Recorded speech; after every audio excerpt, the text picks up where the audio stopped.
Welcome to the latest edition of Gene and Cell Therapy Updates, covering breakthroughs in the past 2 weeks. Brought to you by Lucid Quest. First, Regenxbio's RGX-121 for Hunter syndrome has been rejected by the FDA.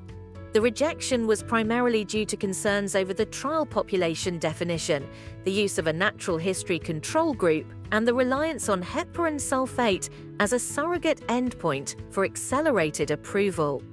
While the decision came after a delayed PDUFA date and clinical holds, including a separate RGX-121 trial in which a patient developed a brain tumor, the brain tumor issue was not cited as a cause for the rejection. This rejection may impact prescriber decisions and payer reviews as more data becomes available. In a significant acquisition, Eli Lilly has entered into an agreement to acquire Orna Therapeutics for up to $2.4 billion. This deal focuses on advancing in vivo CAR T-cell therapies, particularly circular RNA and lipid nanoparticle-based therapies, such as ORN252 for autoimmune diseases. The acquisition aims to simplify CAR T production by reducing complexity, cost, and logistical challenges, thus broadening Lilly's gene therapy pipeline. Ultragenyx has announced layoffs affecting 10% of its workforce after facing setbacks in gene therapy trials, including disappointing results from brittle bone disease studies and slow progress with the FDA regarding UX111 for Sanfilippo A. Despite these struggles, Ultragenyx continues to focus on high-impact opportunities as it navigates this restructuring process, which may involve shifts in clinical focus and resource allocation. ExCellThera's Zemcelpro has received NUB Status 1 in Germany, which grants supplementary reimbursement, while broader reimbursement is still under evaluation.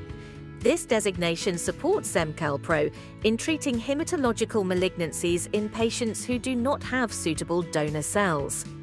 The NUB Status 1 designation is expected to facilitate adoption in Germany and may provide momentum as the company seeks to expand into other markets. CareDx, AlloHeme, an AI-powered NGS-based solution, has shown promising clinical validation in the detection of relapse in AML and MDS patients following hematopoietic cell therapy. The ACROBAT study demonstrated 85% sensitivity with a median 41-day lead time before clinical relapse detection. This development expands CareDx' precision medicine portfolio, providing a blood-based tool for earlier relapse monitoring in these patients. Gyala Therapeutics has initiated a Phase 1/2a clinical trial of GYA01, a CD8/4 targeting CAR T-cell therapy in patients with relapsed or refractory AML and TALL. The trial, funded with €3.7 million from Spain's Ministry of Science, will include dose escalation and expansion phases. This marks a significant step in expanding CAR T-cell therapies for hematologic malignancies, offering hope for patients with limited treatment options. Bio has partnered with Regcell to advance Treg cell therapies for autoimmune diseases. Kincell will provide CMC and GMP manufacturing support for Regcell's platform, which reprograms T-cells into antigen-matched Tregs without gene editing. This collaboration could offer a new approach to immune tolerance in autoimmune disorders and supports the development of next-generation cell therapies.